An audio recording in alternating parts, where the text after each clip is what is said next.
Good morning students. BEd second year के paper knowledge and curriculum ज्ञान और पाठ्यचर्या के अंतर्गत आज का शैक्षिक विचारकों के अंतर्गत रविंद्रनाथ टैगोर के शिक्षा दर्शन के बारे में अध्ययन कर रहे थे, जिसमें हमने रविंद्रनाथ टैगोर का जो दर्शन था वो क्या है, उनकी दार्शनिक विचारधारा क्या है और उस आधार पर उनकी शिक्षा के उद्देश्य क्या है, हम वहां तक सारी बात हम कर चुके। आज हम देखने वाले हैं कि रविंद्रनाथ टैगोर के अनुसार उनका पाठ्यक्रम, उन्होंने किस तरह के पाठ्यक्रम की संरचना की या वो पाठ्यक्रम के बारे में क्या विचार रखते हैं।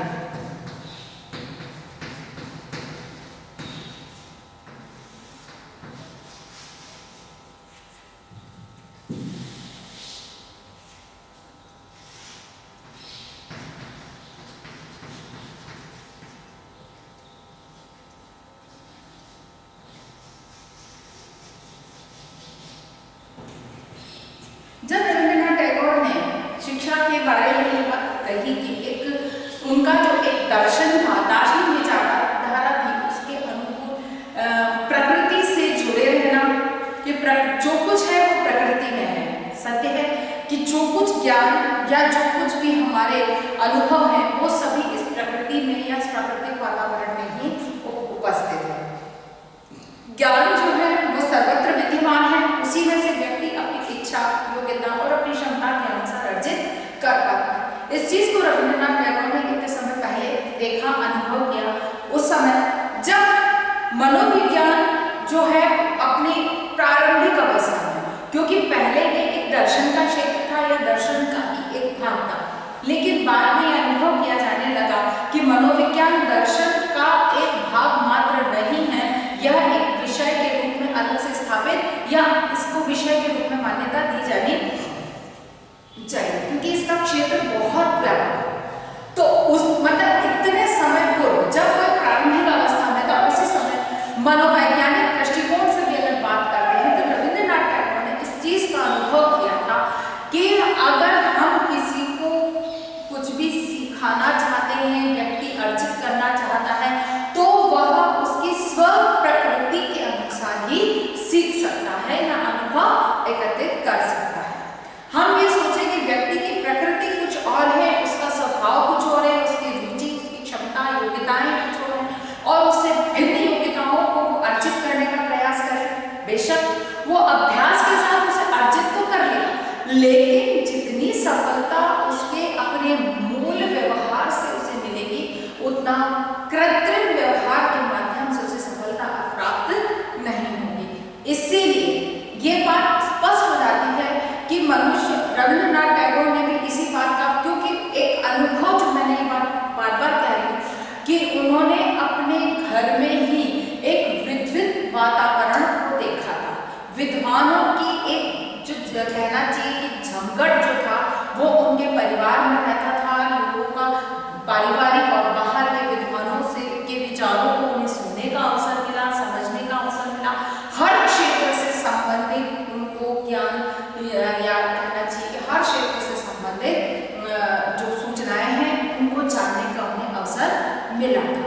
और यही कारण है कि उन्हें बचपन से ही हर क्षेत्र के बारे में एक जो कहना चाहिए कि प्रारंभिक जानकारी या हर क्षेत्र के बारे में जो जानकारियां थी उनके पास में, उन्हीं के चलते उन्होंने बहुत सारे क्षेत्रों में अपनी योग्यताओं को प्रदर्शित किया।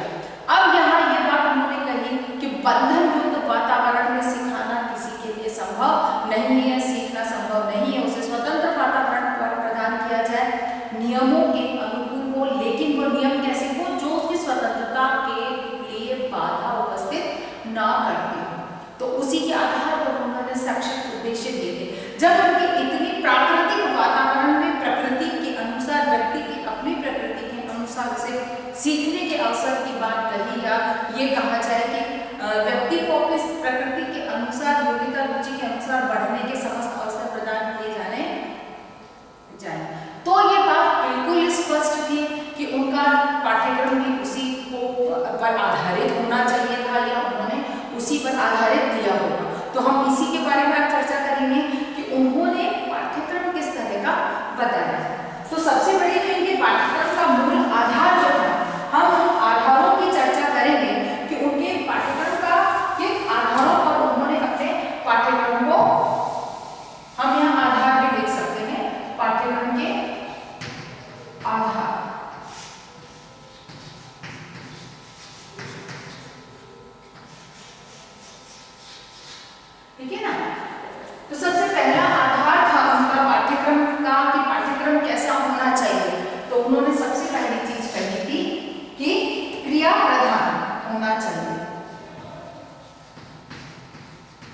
क्रिया प्रधान, ठीक है ना। क्रिया प्रधान अर्थात कि पाठ्यक्रम ऐसा हो जिसमें कि बालक को क्रिया करने के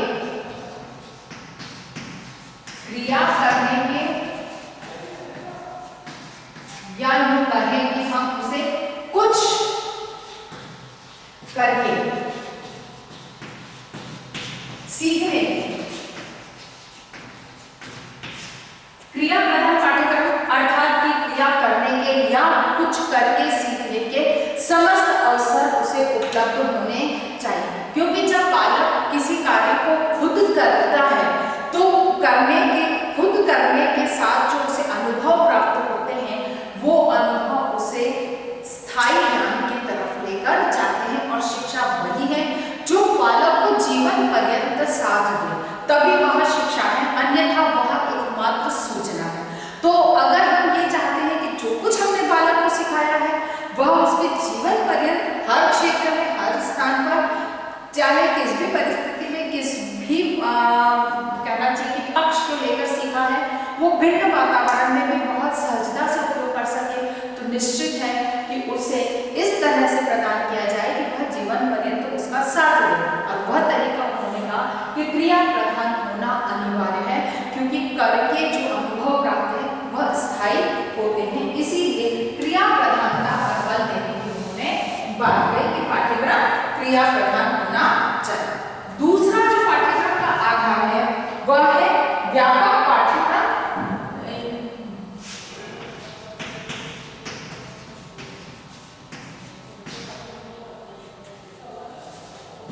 पाठ्यक्रम में व्यापकता,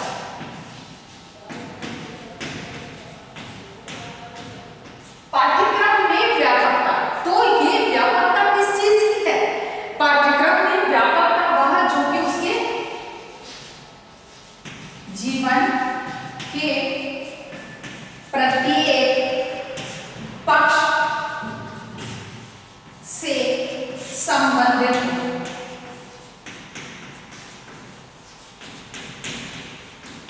जीवन के प्रत्येक पक्ष से संबंधित हो।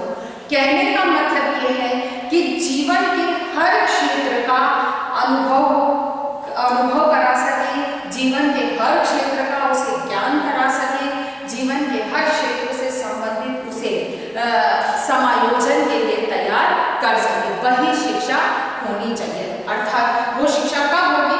जब पाठ्यक्रम इस तरह का निर्धारित किया जाए, अर्थात पाठ्यक्रम का जो संरचना है, पाठ्यक्रम का स्वरूप है, या उसके अंदर विषय वस्तु जितनी भी सम्मिलित की जाएगी, जहां एक तरफ क्रिया प्रधान विषय वस्तु सम्मिलित की जाने की बात का समर्थन किया, तो वहीं दूसरी ओर पाठ्यक्रम को व्यापक रूप देने का उन्होंने समर्थन किया या उस पर उन्होंने बल दिया। अब व्यापक रूप कैसा?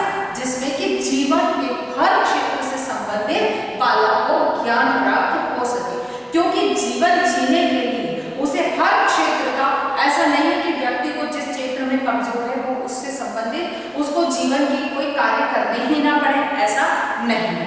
जैसे कि वो यूँ कहा जाए कि एक आजकल की ये बात चलेगी सर्वांगीण विकास के अंदर एक CCE पैटर्न के अंदर बच्चों को कहना चाहिए मंच पर बोलने का अभ्यास कराने पर भी बल दिया जाता है।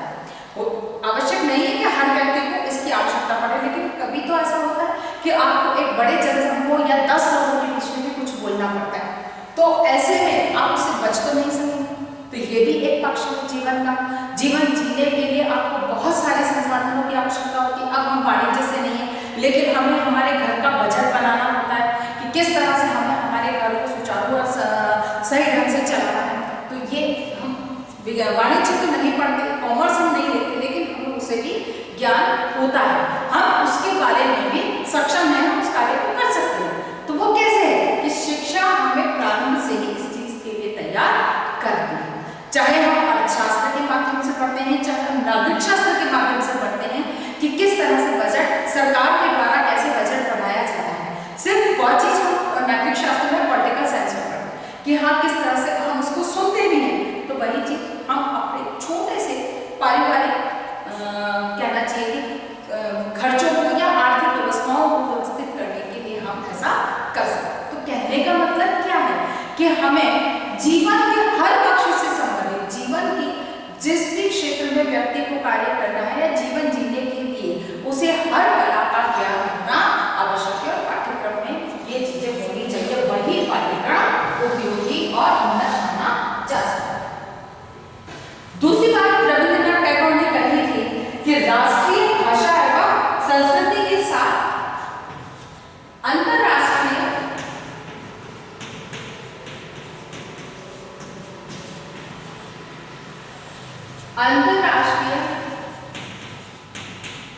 भाषा व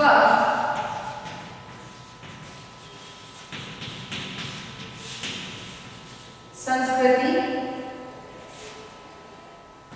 के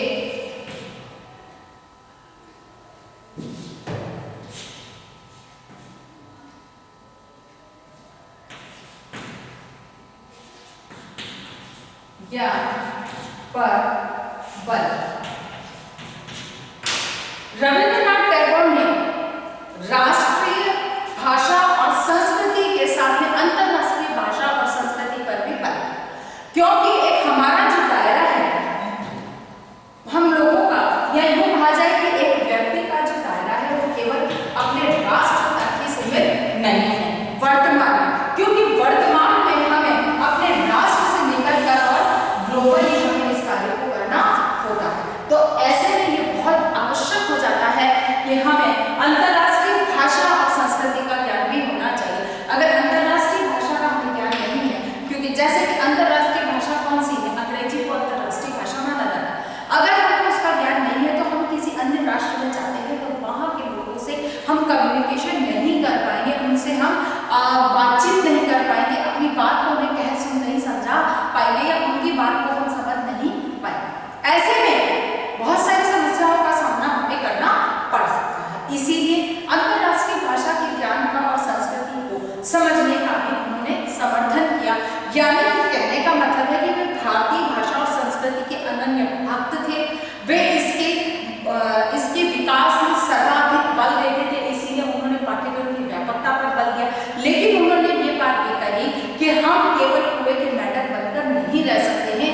अगर राष्ट्र की विकास अविकसित राष्ट्रों की श्रेणी में लाना है, विकासशील राष्ट्र बनाना है, तो निश्चित है कि हमको अंतरराष्ट्रीय स्तर पर अंतरराष्ट्रीय समुदाय से संपर्क स्थापित करना होगा, उनके साथ सामंजस्य स्थापित करना होगा।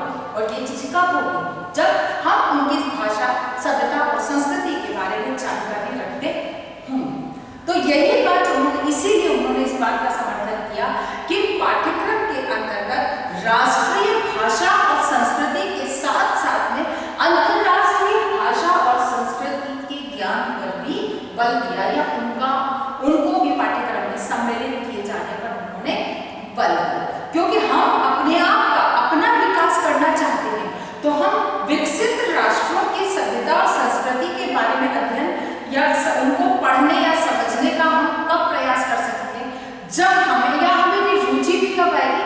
जब हम उनकी भाषा को समझ पाएंगे, तभी हम उनकी भाषा के माध्यम से हम उनकी सभ्यता और संस्कृति को समझकर और वो अपने में परिवर्तन, जो आवश्यक परिवर्तन है, उस परिवर्तन को ला सकते हैं, या यूं कहें कि अंतरराष्ट्रीय स्तर पर अपने आप को एक सम्मान दिला सकते हैं। इसीलिए अंतरराष्ट्रीय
पाठ्यक्रम में प्राकृतिक वातावरण का होना अनिवार्य है। और वो कब होगा?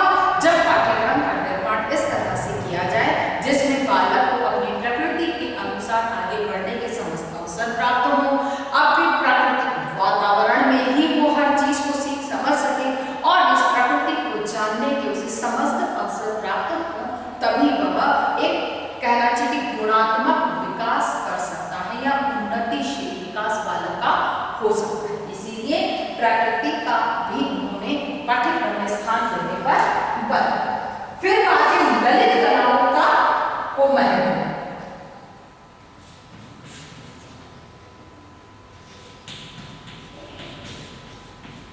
ललित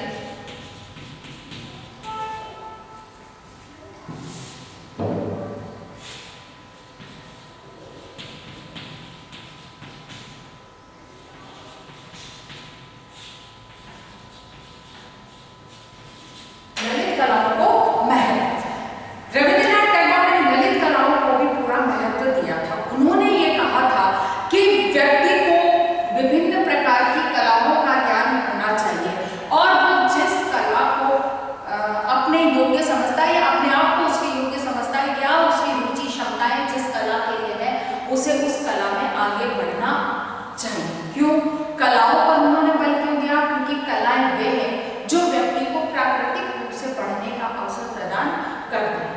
आप बहुत ज्यादा स्ट्रेस में हैं और आप गाना सुनना बहुत पसंद करते हैं, जिनकी हॉबी है, हम कहते हैं कि हॉबी क्या है?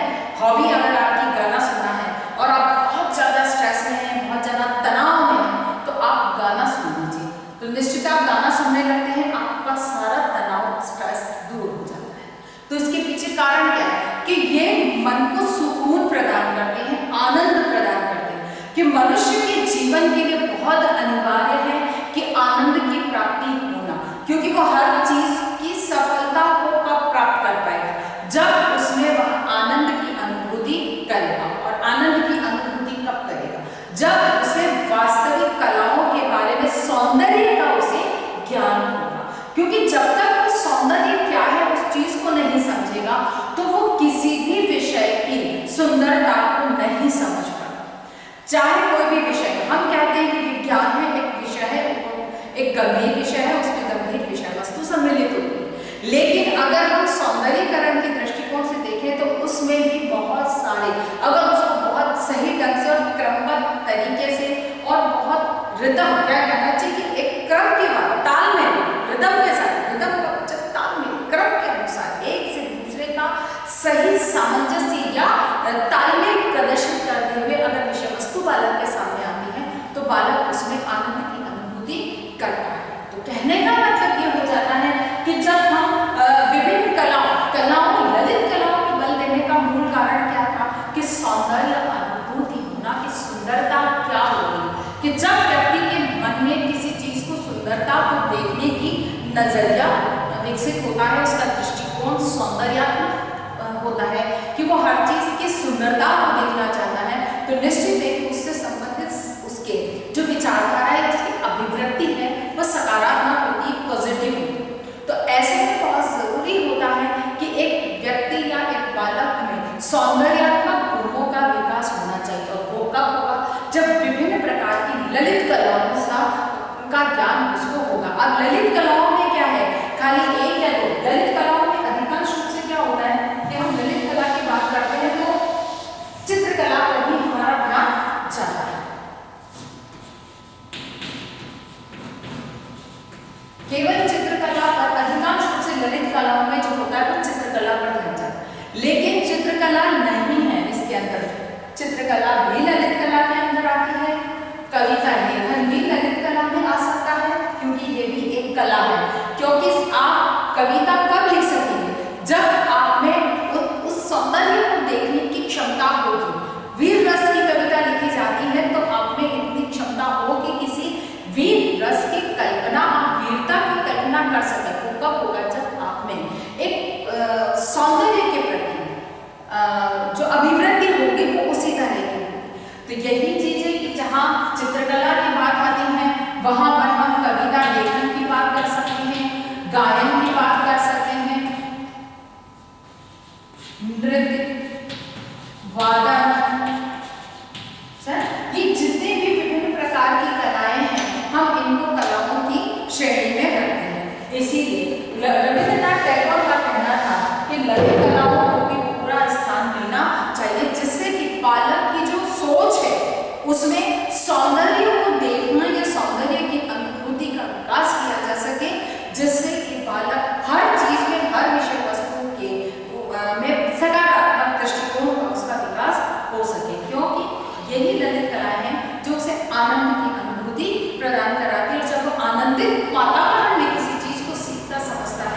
वह चीज उसे बहुत अच्छे से स्मरण या याद हो पाती। इसीलिए ललित कलाओं पर उन्होंने बल दिया था, कहा था कि पाठ्यक्रम में ललित कलाओं को भी स्थान दिया जाना चाहिए। अगली बात जो उन्होंने आधार दिया था वो खेल व अभिनय।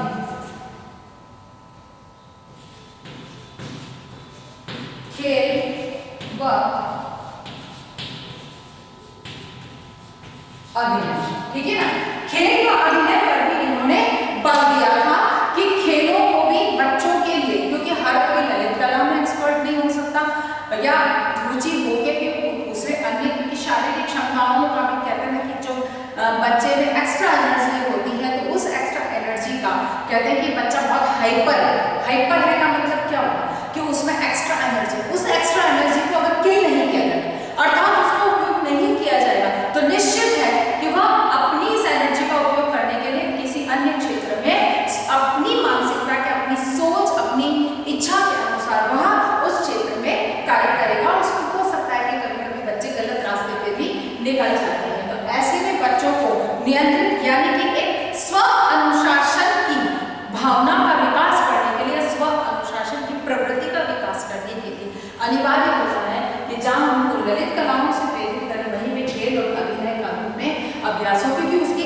एक्स्ट्रा एनर्जी है वो खेलों के बारे में। जैसे एक बालक को बहुत गुस्सा आता है, खेलने में बहुत फुटबॉल अच्छा खेलता है, तो उसकी जो गुस्से की, क्योंकि वो गुस्सा क्यों है, एक संवेगात्मक प्रवृत्ति, सॉरी यहाँ एक्स्ट्रा एनर्जी के साथ में एक संवेगात्मक नियंत्रण की भी बात की जाती है। तो जैसे ये संवेगात्मक प्रवृत्ति में अगर हम देखते हैं तो बालक की अस्थिरता में क्रोध बहुत आता है, उस क्रोध को नियंत्रित करने के लिए क्या है कि जब क्रोध आता है उसको उसके रुचिकर खेल में उसको आगे प्रवृत्त कर दिया जाए और उसे आगे मोटिवेट किया जाए, तो उसका सारा क्रोध किस में निकल गया, उस खेल के अंदर निकल गया और संवेगात्मक रूप से उसमें स्थिरता आ गई। वहीं पर जैसे एक्स्ट्रा एनर्जी है वो कुछ, तो बच्चा निश्चित है कि कोई शरारत करेगा, उस शरारत को नियंत्रित करने के लिए आप उसकी रुचि कर, जिस कार्य को वो अच्छे से कर सकता है उसकी तरफ उसे डाइवर्ट कर दिया जाए, तो जिससे बालक का ध्यान जो है ये सारा उसका ध्यान जो है उसके ऊपर केंद्रित हो जाएगा, जिससे कि उसके में जो एक्स्ट्रा एनर्जी है, एक्स्ट्रा कुछ करने की इच्छा है वो वहाँ पर पूर्ण कर दी। इसीलिए खेल और अभिनय का भी उन्होंने पूर्ण स्थान देने की बात कही कि जहाँ पर बालक की संवेगात्मक प्रवृत्तियों का नियंत्रण किया जा सकता है, वहीं पर एक जो रुचि या बालक में एक संतुष्टि जिसको कहते हैं उसकी प्राप्ति के लिए हम इसका सहारा ले सकते हैं। यानी कि इनके माध्यम से जो खेलना बालक को सबसे ज्यादा पसंद होता है। बालक छोटा सा है तब भी वो खेल के माध्यम से अपना मनोरंजन करता है। तो खेलना एक वह प्रक्रिया है जो हर बालक को, सिर्फ मैं ये कहूँगी कि बालक को ही नहीं, हर उम्र के व्यक्ति को बहुत अच्छा लगता है। तो ऐसे में खेल की विधि, जो खेल है वो पाठ्यक्रम के अंतर्गत सम्मिलित होना चाहिए, जिससे कि हर व्यक्ति को अपनी योग्यता, क्षमता, रुचि के अनुसार कौन सा खेल उसका है उसे समझना, उसके अंदर अपने आप को प्रवीण करके और आगे विकसित करने के अवसर प्राप्त होने चाहिए। अब यहाँ आगे जो बात आती है ये उन्होंने मूल आधार बताए थे और इन्हीं आधारों पे रविंद्रनाथ टैगोर ने अपनी जो, क्योंकि वो शिक्षा से जुड़े थे, उनका शिक्षा के प्रति बहुत अधिक वो जुड़ाव था या लगाव था, क्योंकि वो जानते थे कि अगर हम भारत को आजादी दिलाना चाहते हैं, जहाँ की युवा पीढ़ी को शिक्षित करना होगा, भारत को विकसित राष्ट्र बनाना है, तो यहाँ की युवा पीढ़ी को यानी यहाँ के हर बच्चे को शिक्षित होना अनिवार्य है। और शिक्षा के लिए अनिवार्य है कि उसे प्राकृतिक दृष्टिकोण से, प्राकृतिक वातावरण में सीखने का अवसर प्रदान करें, अर्थात वो प्रकृति के समर्थक थे, प्रतिभागी। इसीलिए उन्होंने अपने इन पाठ्यक्रमों का जो उपयोग था या एक रोल मॉडल या कहा जाए कि एक प्रयोगशाला जो उन्होंने स्थापित की थी, उस प्रयोगशाला को हम शांति निकेतन के नाम से भी जानते हैं। शांति निकेतन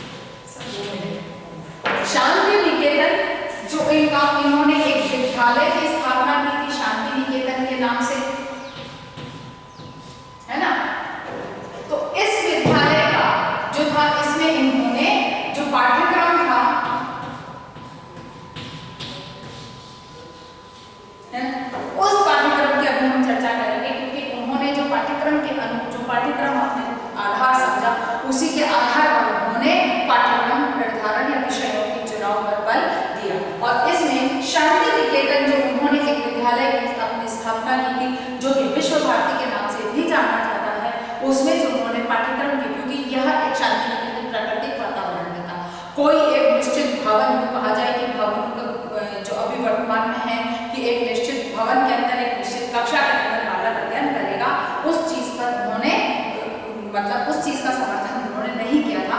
तो शांति निकेतन प्रकृति के गोद में स्थापित ये संस्था थी जिसमें बालक को प्राकृतिक वातावरण में प्रकृति के माध्यम से सीखने के संपूर्ण अवसर उपलब्ध कराने का यहाँ पर उन्होंने प्रबंध किया था, जिसमें विषय के दृष्टिकोण से देखें तो जो उन्होंने विषय स्थापित किए थे उसमें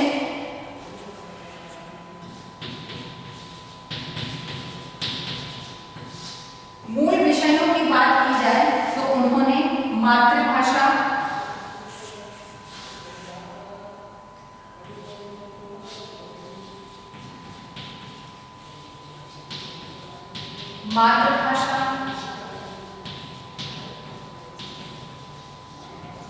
संस्कृत, अंग्रेजी,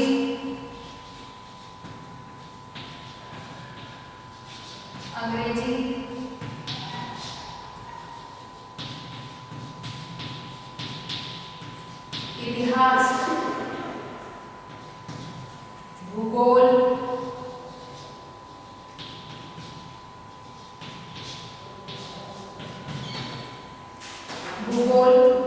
प्रकृति अध्ययन विज्ञान, प्रकृति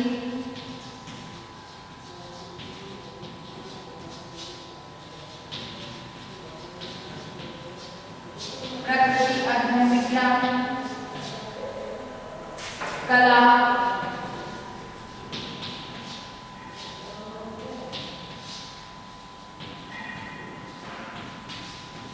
संगीत। अगर विषयों के दृष्टिकोण से देखें तो उन्होंने त्रिभाषा सूत्र जो वर्तमान में कही जाती है, वही त्रिभाषा सूत्र जो कि गांधी जी ने भी अपने बेसिक शिक्षा में दिया था, वह बात यहाँ पर स्पष्ट की जाती है। मातृभाषा संस्कृत और अंग्रेजी, ये इस पर इन्होंने बात किया। उन्होंने शांति निकेतन में इन विषयों को वहाँ पर स्थान दिया। प्रारंभिक सर्वप्रथम उन्होंने मातृभाषा को, क्योंकि बालक मातृभाषा में जितना अच्छा सीख पाता है दूसरा किसी अन्य भाषा में नहीं सीखता, या यूँ कहा जाए कि बात को जितना जल्दी मातृभाषा में समझ सकता है उतना किसी अन्य भाषा में नहीं समझ सकता। फिर इतिहास, जो कि हमारा विकास अब तक कैसे है, हमारे पूर्वजों ने क्या है, इसको जानना बहुत जरूरी है, क्योंकि पूर्व के अनुभव ही है जो व्यक्ति को वर्तमान और भविष्य की योजनाएं बनाने में सहयोग प्रदान करते हैं। इसीलिए इतिहास, भूगोल, प्रकृति को समझना, अपने आसपास के वातावरण को समझना, प्रकृति अध्ययन का विज्ञान यानी कि संपूर्ण प्रकृति को समझने के लिए जो प्रकृति अध्ययन यानी कि साइंस के फिजिक्स या जो भी बायोलॉजी, बॉटनी आदि जो सब्जेक्ट्स हैं, इस तरह के विज्ञान के विषयों को उसमें सम्मिलित किया गया। फिर कला और संगीत को उन्होंने अपने यहाँ पर स्थान दिया या पद। अगली बात जो आती है उपयोगी वस्तुएं यानी कि उनके संसाधन कौन से हैं। इन्होंने क्या उपयोगी वस्तुओं का उपयोग किया, तो उसमें इनके बागवानी,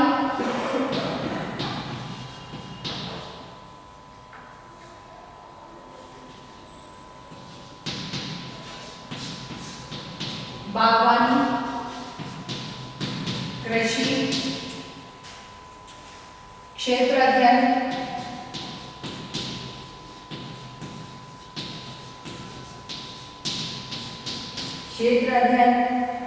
ब्रह्मांड,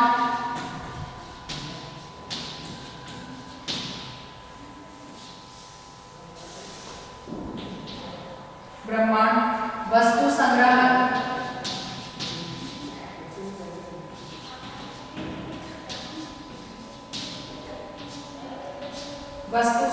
और प्रयोगशाला।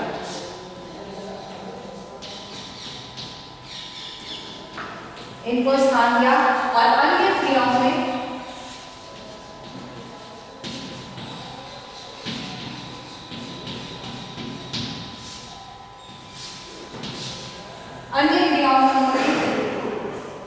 खेलकूद, नाटक, संगीत, नृत्य,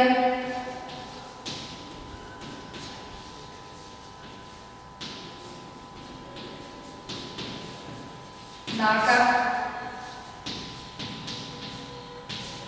संगीत, नृत्य, मौलिक रचना,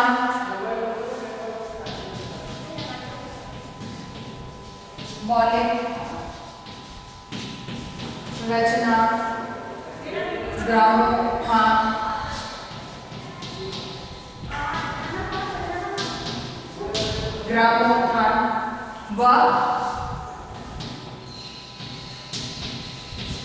समाज सेवा जैसे क्रियाओं को उन्होंने बल दिया। इस आधार पर उन्होंने अपने शांति निकेतन विद्यालय का जो एक ढांचा था उसको तैयार किया था। आशा करती हूँ कि मेरी बात आपको समझ में आई होगी। इसी के साथ आपको एक प्रश्न करना है। आज का आपका होमवर्क है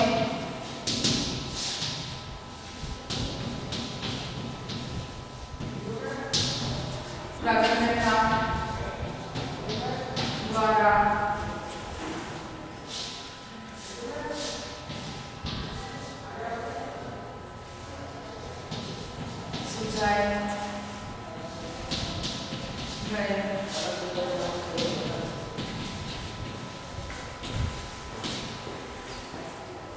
सुझाए गए पाठ्यक्रम की पाठ्यक्रम का वर्णन कीजिए। ठीक है, अपनी बात को